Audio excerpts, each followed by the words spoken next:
Welcome to study with बरखा। आज हम देखेंगे इनपुट आउटपुट टेक्निक। डेटा को आईओ डिवाइस से कंप्यूटर में जब हम इनपुट या आउटपुट करते हैं तो उसमें बहुत सारे प्रॉब्लम्स आते हैं। तो कौन सी टेक्निक है जिसको हम यूज़ करते हैं और आईओ ऑपरेशन परफॉर्म करते हैं। आईओ प्रॉब्लम्स होती हैं।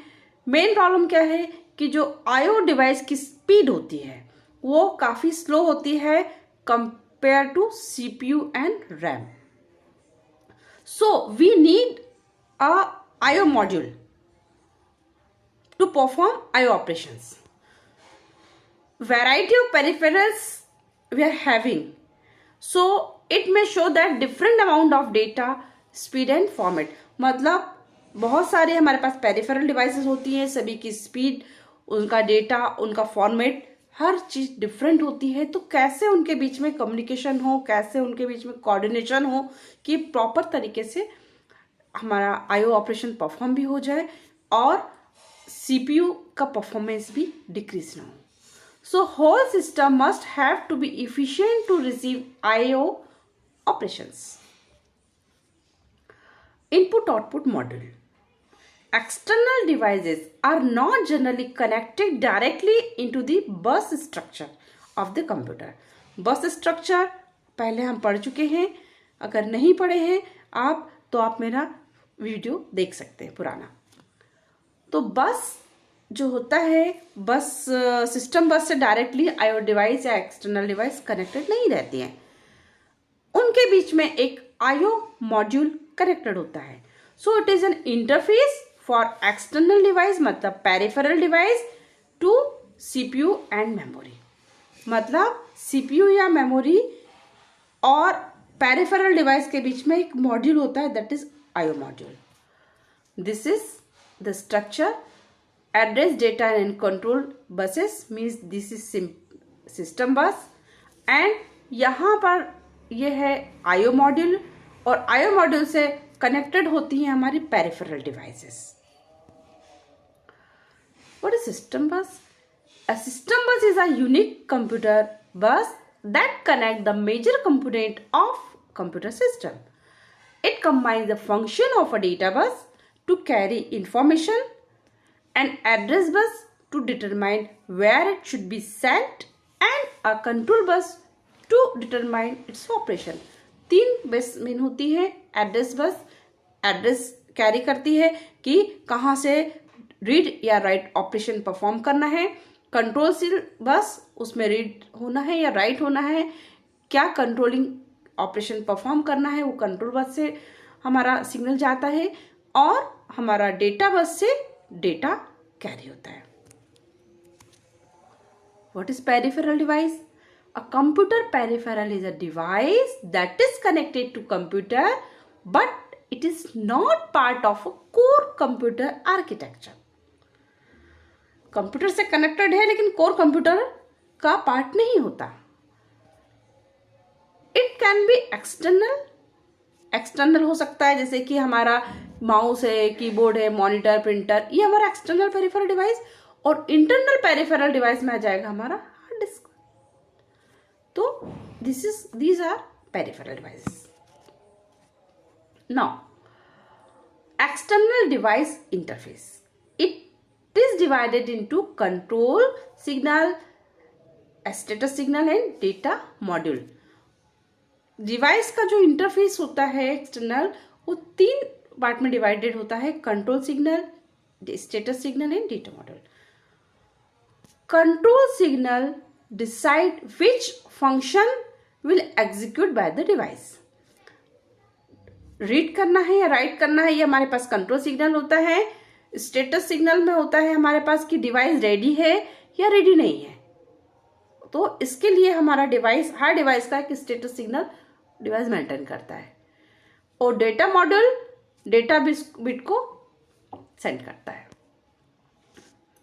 There are 3 techniques. क्वेश्चन जो हमारा बनता है 3 टेक्निक पर बनता है कि डिवाइस से हमको आईओ डिवाइस से कनेक्ट करना है, आईओ ऑपरेशन परफॉर्म करना है। तो कौन कौन सी टेक्निक है जिनको हम यूज करते हैं इनपुट आउटपुट ऑपरेशन के लिए। तो there are 3 techniques. One is program control input output, second is interrupt control input output, and third is direct memory access. ये 3 टेक्निक को हम यूज करते हैं इनपुट आउटपुट डिवाइस जो कि हमारा कनेक्टेड होती है कंप्यूटर से, तो उनको इन टेक्निक की मदद से हम आईओ ऑपरेशन परफॉर्म करते हैं using this technique. First technique, program control input output. It is due to the result of the IO instruction that are written in the computer program. Program control input output से मतलब होता है कि जो programme लिखा हुआ है user ने, उस प्रोग्राम के बेसिस पर उसकी जो इंस्ट्रक्शंस है कि कब डेटा रीड करना है, कब राइट करना है, अकॉर्डिंग टू द इंस्ट्रक्शन हमारा सीपीयू प्रोग्राम को एग्जीक्यूट करेगा और अकॉर्डिंग टू द इंस्ट्रक्शन ये इनपुट और आउटपुट ऑपरेशन परफॉर्म करेगा इनपुट आउटपुट डिवाइस से.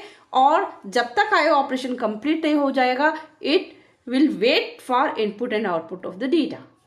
सो इस टेक्निक में हमारा सीपीयू बिजी रहता है जब तक आईओ ऑपरेशन परफॉर्म ना हो जाए. Each data item transfer is initiated by an instruction in the program. Program की इंस्ट्रक्शंस के द्वारा ही आईओ ऑपरेशन इनिशिएट होता है. Usually the transfer is from a CPU register and a memory. मतलब डेटा ट्रांसफर मोस्टली जो हमारा use होता है हम सीपीयू रजिस्टर और मेमोरी के बीच में हम रीड राइट करते हैं. In this case it require constant monitoring by the CPU of the peripheral device. मतलब सीपीयू कांस्टेंट मॉनिटरिंग करता है कि अब आईओ ऑपरेशन परफॉर्म हुआ है कि नहीं. मतलब अगर इनपुट है तो डेटा रीड हुआ है कि नहीं, तो it constantly monitor the device कि हाँ अब मेरा डेटा मैंने रीड कर लिया है या राइट करना है तो कंप्लीट डेटा राइट हुआ है कि नहीं हुआ. और जैसे राइट हो गया या रीड हो गया उसके बाद नेक्स्ट कौन सी इंस्ट्रक्शन है जो कि सीपीयू को एग्जीक्यूट करना है. तो सीपीयू जो होता है वो हमारा कॉन्स्टेंटली मॉनिटरिंग करता रहता है आईओ ऑपरेशन पर, आईओ डिवाइस पर, और after that after finishing the work it execute the next instruction. So ये कंट्रोल हो रहा है प्रोग्राम की इंस्ट्रक्शंस के बेसिस पर, इसलिए हम इस टेक्निक को बोलते हैं प्रोग्राम्ड इनपुट आउटपुट या प्रोग्राम कंट्रोल इनपुट आउटपुट. इसका एग्जांपल है IO device does not have direct access to the memory unit. A transfer from IO device to memory require the execution of several instructions by the CPU.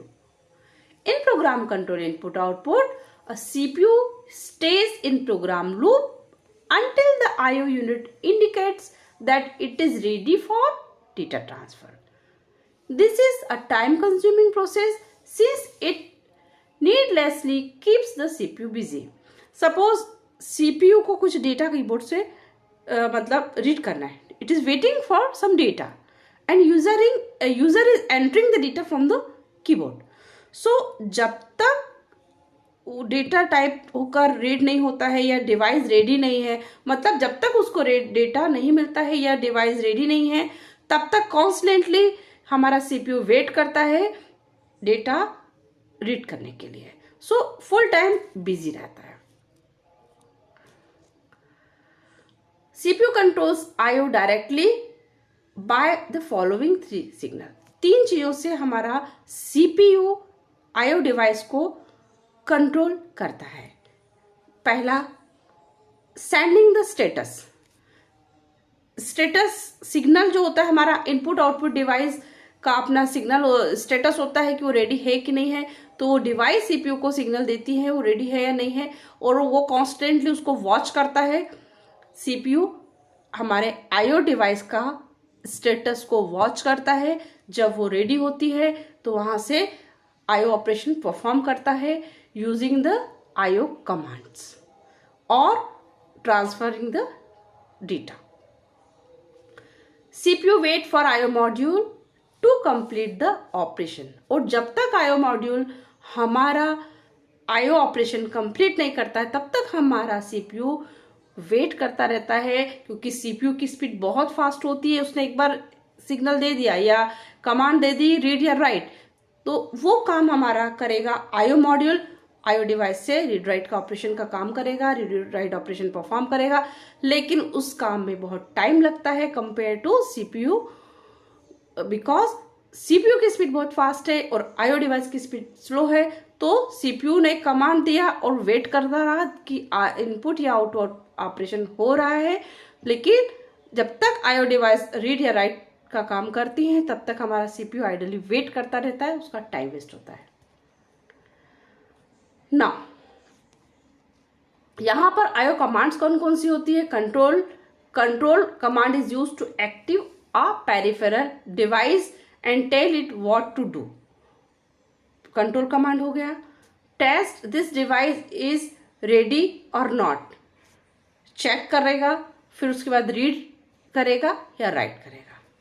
तो इस तरह से IO command से वो work using IO command. It gives the command to the IO device, check the status, perform the operation like this. अब next technique है interrupt driven input output. It is better protocol to have the computer and IO device work independently. IO modules interrupt when ready. When the current instruction complete, the computer interrupts the current program, saves the current states and go to an interrupt service routine. आगे देखते हैं कैसे होता है। How interrupt driven IO works. CPU issues read command. CPU ने read command issue की। IO module get data from its peripherals whilst CPU does other work. CPU ने read command IO module को दी, उसके बाद अपना अदर काम में busy हो गया। अब जो हमारा आईओ मॉड्यूल है ये डेटा रीड कर रहा है कहाँ से? आईओ डिवाइस से। और जब रीडिंग का वर्क कंप्लीट हो जाएगा तब हमारा आईओ मॉड्यूल इंटरप्ट करेगा, सीपीयू को इंटरप्ट करेगा, मतलब उसको डिस्टर्ब करेगा कि now I completed the read operation. CPU request for data, फिर सीपीयू डेटा की रिक्वेस्ट करेगा कि अब अगर रीडिंग हो गया है तो I need data, then IO module transfer the data. ठीक है, मतलब सीपीयू ने कमांड दिया आईओ मॉड्यूल को, आईओ मॉड्यूल ने अपना रीडिंग का काम किया, उस दौरान सीपीयू ने अदर वर्क कंप्लीट किया, और जैसे ही रीडिंग का वर्क कंप्लीट हो गया आईओ मॉड्यूल ने सीपीयू को एक इंटरप्ट भेजा कि नाउ वर्क इज कंप्लीटेड। अब सीपीयू अपना जो काम कर रहा था उसको छोड़ के वापस रीडिंग, मतलब जो डेटा उसने ट्रांसफर किया उसको रीड कर लेगा। ये बेटर टेक्निक है प्रोग्राम कंट्रोल इनपुट आउटपुट से, क्योंकि प्रोग्राम कंट्रोल इनपुट आउटपुट में हमारा सीपीयू फुल टाइम बिजी रहता है, उसका टाइम वेस्ट होता है। थर्ड टेक्निक है direct memory access.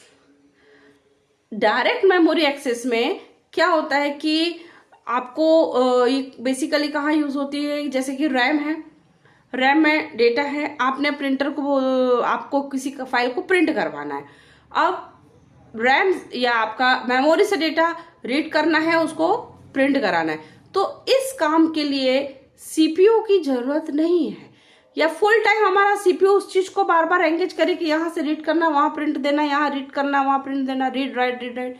So it is not necessary to waste the time of CPU for such type of work। एक छोटा सा प्रोसेसर होता है, इसको हम बोलते हैं डीएमए प्रोसेसर या डीएमए कंट्रोलर, जो कि एक बार सीपीयू के पास रिक्वेस्ट भेजता है कि आई नीड सिस्टम बस, क्योंकि डेटा ट्रांसफर के लिए सिस्टम बस की जरूरत होती है। सिस्टम बस मतलब कंट्रोल करना, read write operation, signal send करना, फिर एड्रेस कहाँ से सेंड करना है, कहाँ पर सेंड करना है डेटा को, और data bus for data transferring. तो सिस्टम बस जो कि सीपीयू के कंट्रोल में होती है, हमारा डीएमए कंट्रोलर सीपीयू को एक रिक्वेस्ट भेजता है और कि उसको आईओ ऑपरेशन परफॉर्म करने के लिए सिस्टम बस की जरूरत है। फिर बस रिक्वेस्ट ग्रांटेड, बस की परमिशन दे देता है हमारा सीपीयू डीएमए कंट्रोलर को, और डीएमए कंट्रोलर अब सिस्टम बस पर अपना अधिकार जताते हुए आईओ ऑपरेशन कंप्लीट करता है, और इस तरह से डायरेक्ट मेमोरी एक्सेस करता है. So direct memory access is a feature of computer system that allows certain hardware or system to access RAM independently of the CPU. बिना CPU को डिस्टर्ब किए RAM को एक्सेस करता है.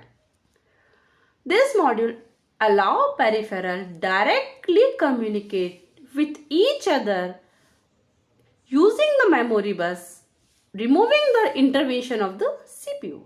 This type of data transfer technique is known as DMA or direct memory access. Directly peripheral device ने memory को access कर लिया और data transfer कर दिया.